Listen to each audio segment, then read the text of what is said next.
My name is Russell. I'm the man whose adventures you will hear about in the Mystery Theater, which follows right away.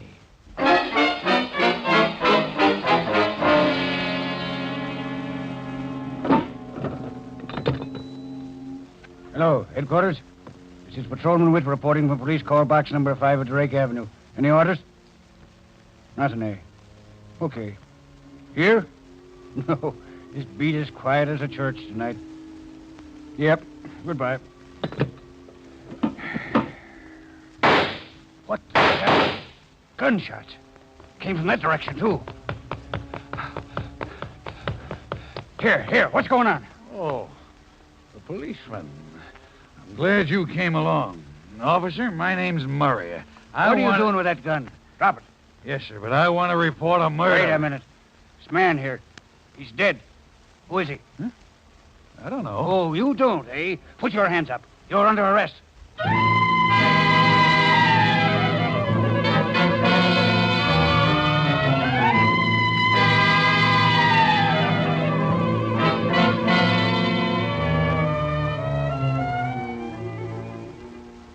Good evening, ladies and gentlemen. This is Jeffrey Barnes welcoming you to the program that presents the best in mystery and detective fiction. You have just heard the opening scene of tonight's exciting story. It is entitled The 11th Juror, written by Vincent Starrett, and presents one of the most unusual court trials in mystery fiction. You have just heard the committing of the murder and the arrest of the accused, James Murray. But on with the trial.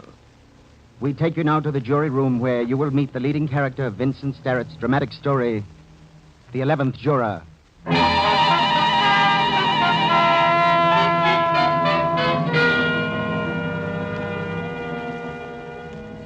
Yes, my name is Russell. Steve Russell. I'm the 11th juror of the jury assigned to the case of the people versus James Murray. We've been out for 2.5 days, and every ballot we've taken has had the same results. 11-1 for a guilty verdict. I'm the one. I'm the holdout. And by now, my fellow jurymen are crying to go home and beginning to hate me. Hate me because I won't go along with them and hang an innocent man. Now, wait a minute, please. Now, wait a minute. Quiet down. Now, look here, Mr. Dean.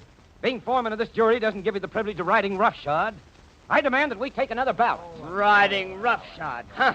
Look who's talking. Mr. Russell. As you well know, we've had 27 ballots now. And unless you're ready to change your vote... Hold on. How do you know some of the others won't change their vote? Now, let him have his ballot, Dean. Maybe it'll make him see the light. Okay. So we'll have another ballot. Get out the pencils, boys. Well, I got writer's cramp. Can't we just have a voice vote? Okay. Voice vote it is. And, Russell, if you lose this time, I hope you'll get over your pig-headedness and come along with us. I'm not half as pig-headed as you are, Dean. Oh, you're not, eh? Well, let me tell you... Come on. Are we going to vote or aren't we? All right. All who vote guilty, say aye. Aye. All opposed? Nay? 11-1. Same old song and dance. Well, I'm sorry, boys, but like I've said before, unless one of you can prove to me that James Murray had some motive to kill Howard Blessing... Motive be hanged. Murray was drunk. He shot Blessing in a drunken rage. Oh, don't waste your breath arguing with him. In 2 hours, the judge will be calling this a mistrial. And then some other jury can put the noose around Murray's neck.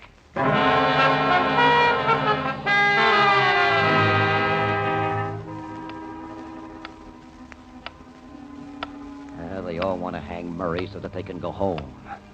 Well, who doesn't want to go home? I dare say my business suffers from my absence more than theirs does. You know, if it wasn't for Dean, I think my argument about James Murray having no motive for this killing would carry more weight. Because Murray didn't have any motive. He didn't have any at all. Let me tell you about the trial, and you'll see what I mean. Just the highlights. First, there was a testimony of Patrolman Witt. He was a policeman who made the arrest.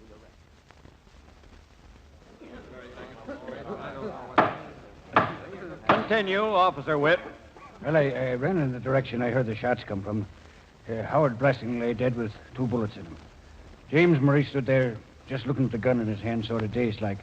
I could tell he'd been doing a lot of drinking. Now, how long between the time you heard the shots and the time you reached the scene, officer? About half a minute. Then isn't it possible that someone other than Murray could have fired the shots, dropped the gun, and run leaving Murray to pick the gun up before you reached the scene? Well, Never mind, that's all. State's witness. Officer Witt, is it not so that the murder took place directly beneath a street light? Yes, sir. When you rounded the corner of Belvedere and Lambeth, a quarter block away, did you see anyone else in the street? Anyone at all? No, sir. Not a soul. Just the prisoner, James Murray, and the deceased, Howard Blessing. There you are, gentlemen. Why, the defense is evidently trying to confuse you by implying that some unknown murderer exists. Had anyone else fired those shots and run, leaving poor Mr. Murray holding the gun, Officer Witt would have seen this unknown man in the streetlight. Objection. Even the prosecutor could run out of the range of the streetlight inside of a few seconds. We are wasting time, Your Honor. I am not concerned with a mythical murderer, a galloping ghost. We are concerned with James Murray, caught standing over a dead man and holding a smoking revolver in his hand.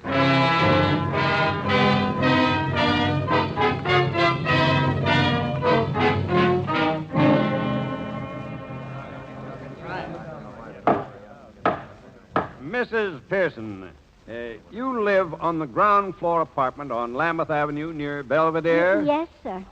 Tell the court what you heard about 2 o'clock on the night of the murder. Well, I was sitting by the window when I heard two men pass by. They were arguing. You heard the prisoner speak. Was either of the voices his? I beg your pardon? I said, was either of the voices you heard that of the prisoner? Certainly not. One man had a kind of whiny voice.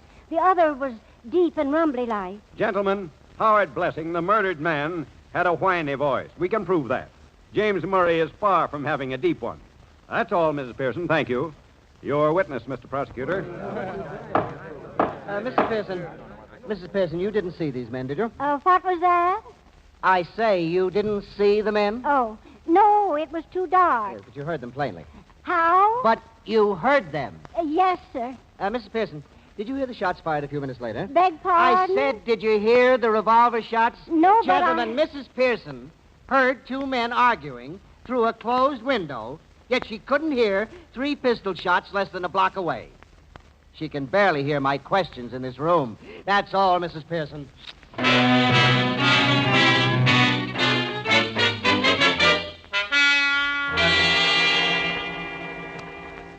Mr. Trapp, you've known the deceased, Howard Blessing, for some time. About 5 years. We were pretty good friends. And you knew Blessing was a widower, Mr. Trapp, whose wife died some years back? Yes.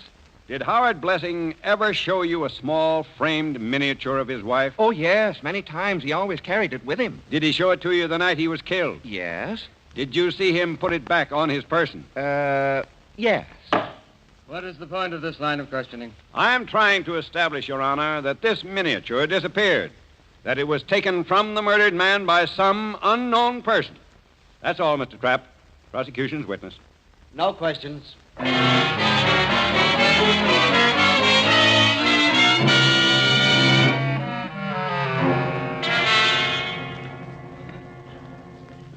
Mr. Murray, how did you happen to be at Belvedere and Lambeth at the time of the murder? Well, I was on my way home.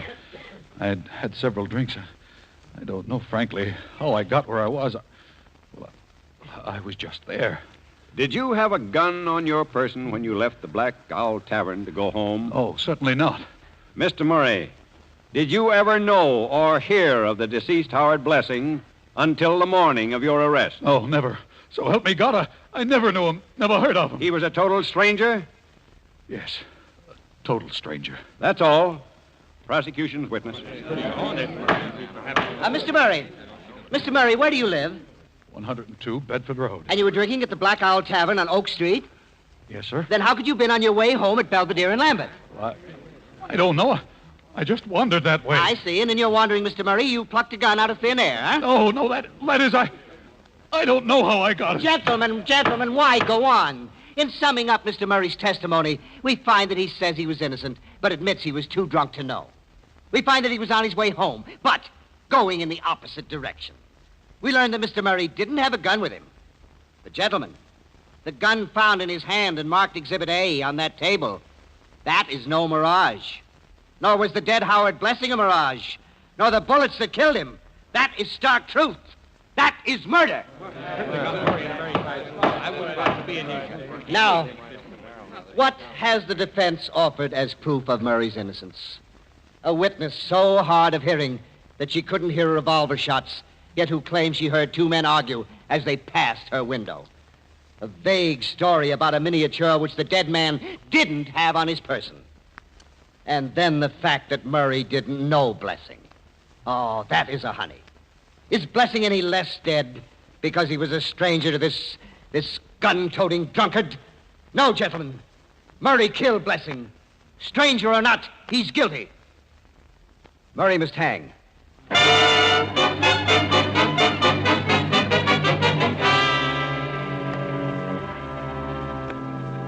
Well, those were the highlights of the trial. Oh, I admit the circumstantial evidence against James Murray is pretty strong. But the judge said if there was any reasonable doubt in our minds as to whether Murray killed Howard Blesson, we should find Murray innocent. Well, there's plenty of reasonable doubt in my mind. Oh, that must be the bailiff coming in to ask if we reached a decision. Yeah, the 2 hours have passed. Oh, now it looks like we'll have to admit a mistrial. Well, boys, this is it. I'll let him in. Oh, just a minute, Dean. You dropped something. Huh? What? What'd I drop? Oh, on the floor here. Looks like... Holy mackerel. What's the matter, Russell? What is it? This changes everything. Just a minute, boys. Bailiff, come back in 30 minutes. What does he mean? Hey, what goes? Yeah, what's the idea, Russell? What was that you picked up off the floor? Look here, Russell. What do you think you are telling the bailiff to come back in 30 minutes? You'll find out all too soon, Mr. Dean. Fellow jurors, now you'll have to listen to me. Fellow jurors, listen to me. You all remember during the testimony that the defense made a point out of the fact that a certain miniature bearing the picture of Howard Blessing's wife disappeared from Blessing's pocket just before he was murdered. Yeah, what's that got to do with it? Well, boys, before we decide to hang Murray, perhaps Mr. Dean would like to explain what this miniature happened to be doing in his pocket. And now back to Jeffrey Barnes and Act 2 of the 11th Juror. James Murray, a smoking gun in his hand, has been found standing drunkenly over the body of one Howard Blessing. All the jurymen, with the exception of Steve Russell, believe Murray is guilty of murder. Russell has held out for nearly 3 days. Just as the foreman of the jury, a Mr. Dean, is about to report a mistrial to the court, Russell electrifies the jury room by demanding to know how a mysterious miniature, supposedly belonging to the murdered man, has found its way into Dean's pocket.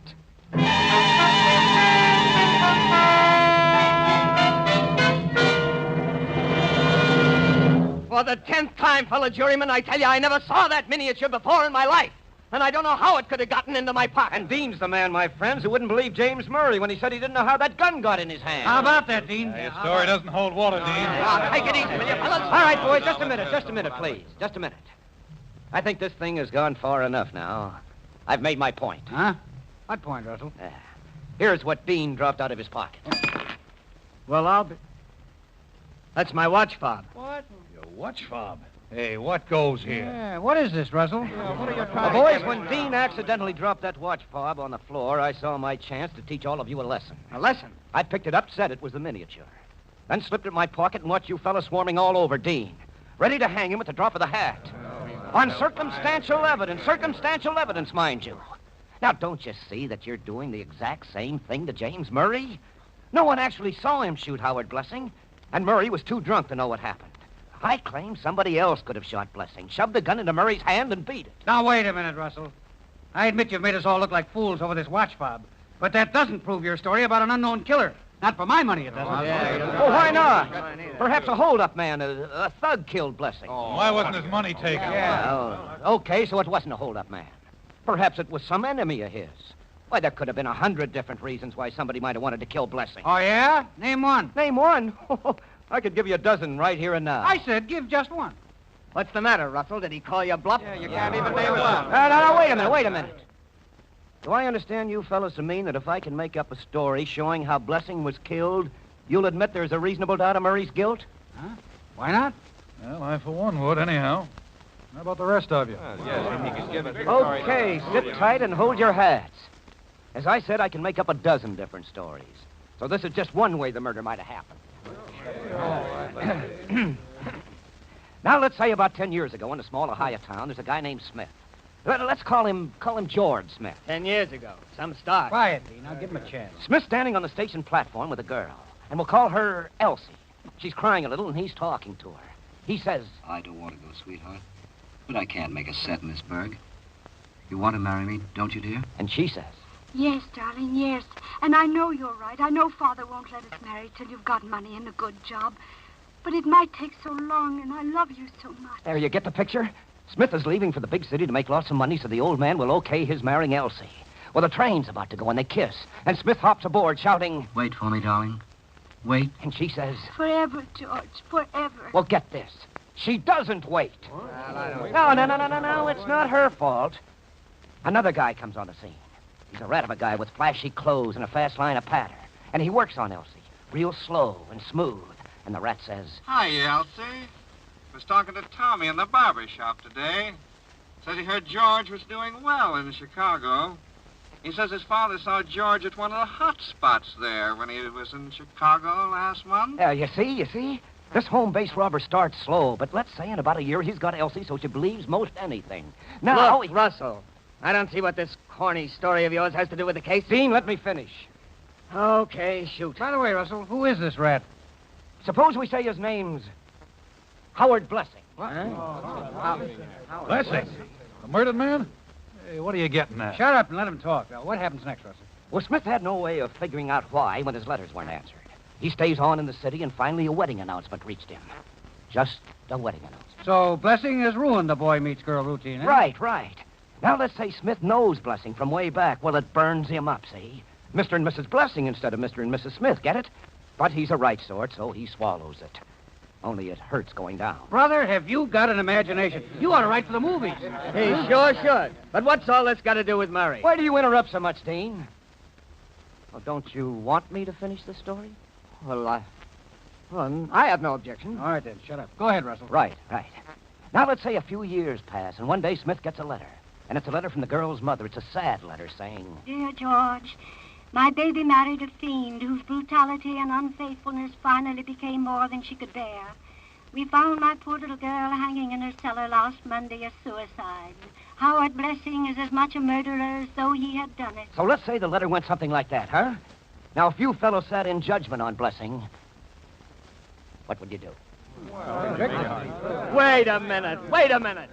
Are you guys going to let him go on with his third-rate version of East Lynn? No skin off your nose, Dean. Now, look, Dean, this is the third time you've interrupted. You sure you haven't some reason why Russell shouldn't finish the story? Why, no. Okay. Go ahead, Russell. Yeah, go ahead. All right. Well, let's imagine Blessing caught sight of Smith in town one day. Might make a guy like Blessing carry a gun from then on, mightn't it? Might. Well, we suppose so, anyhow. Fine. Now comes the night of the murder. Smith runs into Blessing on Lambeth Avenue.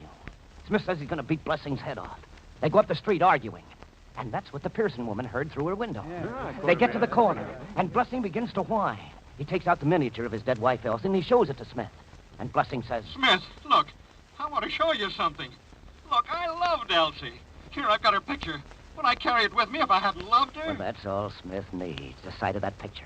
He slaps it out of Blessing's hand and grabs him by the collar. Blessing pulls a gun out of his pocket. Smith grabs his hand and says, Give me that gun, you idiot. Blessing pulls the trigger. Once. And Smith grabs Blessing's wrist. Smith wants to protect himself, you see. All right. The men struggle. And suddenly the gun goes off. Twice. Blessing is hit. He goes down. Right there is where Murray comes up. He staggers up, drunk as a hoot owl.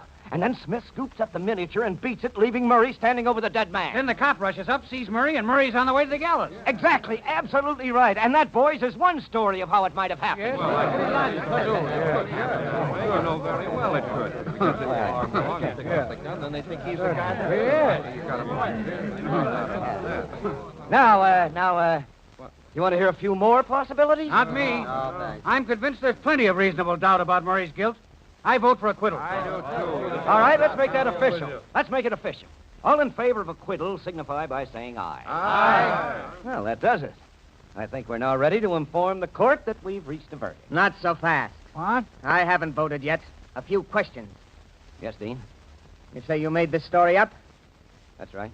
Then it proves nothing, right? Sure it does, Dean. It proves somebody besides Murray might have killed Blessing. It proves reasonable doubt. Not in my book, it doesn't. I still think Murray is guilty. So this is still a mistrial. What? Oh, right back where we start. This is the last straw. So let's call the bailiff and get it over with. Bailiff! Bailiff! He'll be here in a minute, and what do you think of that, Russell? Well, I think I'm licked. Huh? I think I can't stall any longer. What? Dean, I've convinced everyone but you. Now I'm going to convince you. Take a look at this. What is it? Now, let me see. What's it? This is a miniature. A miniature? That's right. And this means that you're... Right again. Take a good look, boys. The George Smith in my story is me. Steve Russell. Holy mackerel. Gee, Hossafat. By coincidence, luck, chance, I was called on this jury. And then I couldn't stand to see Murray die. Well, where do we go from here? You called me, Foreman? Huh? Oh, yes, bailiff. You can tell the judge we've arrived at a verdict. Yes, sir. And bailiff. Yes? Yes, Mr. Dean? Bailiff, step outside a moment. Yes, sir. Boys, we all know Murray is innocent. But what are we going to do about Russell? As you know, the proceedings in this jury room are confidential. Any recommendation we make must be made officially to the court. Now, do we turn Russell over for trial or not? Well? Mr. Foreman, Yes? Well, I say we forget Russell's story. What about the rest of you? Dean, in my opinion... Yes? In my opinion, Russell killed Blessing in self-defense. I say we forget about it. That's a good idea. Forget about it. Okay, then. It's agreed. We find Murray not guilty and let it go at that. The case is closed.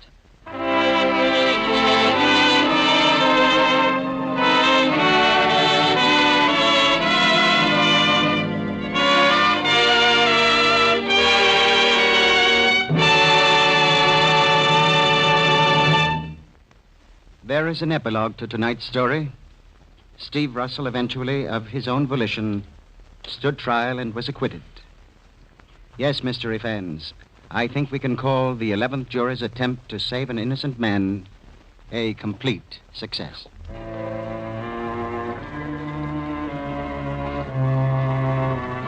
This is Jeffrey Barnes again, ladies and gentlemen, inviting you to be with us next week when we will present Eric Ambler's suspenseful study of mortal terror, his popular adventure and mystery entitled Journey into Fear. It was especially adapted for radio by the very popular Milton Geiger. So, Mr. Evans, be sure to listen next week to Eric Ambler's Journey into Fear.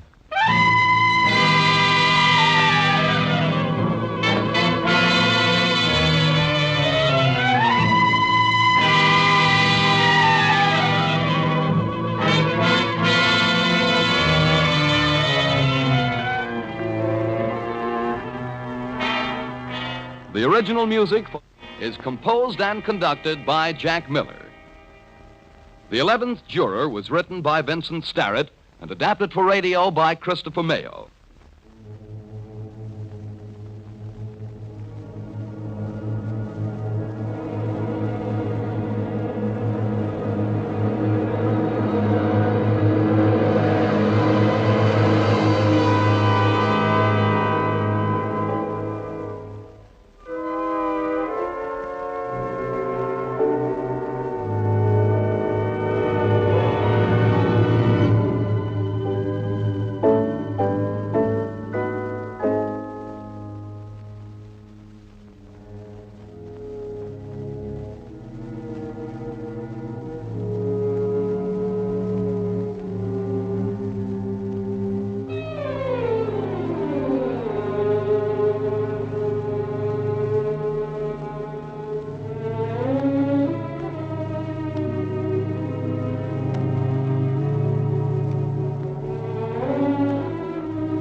This is the Armed Forces Radio Service.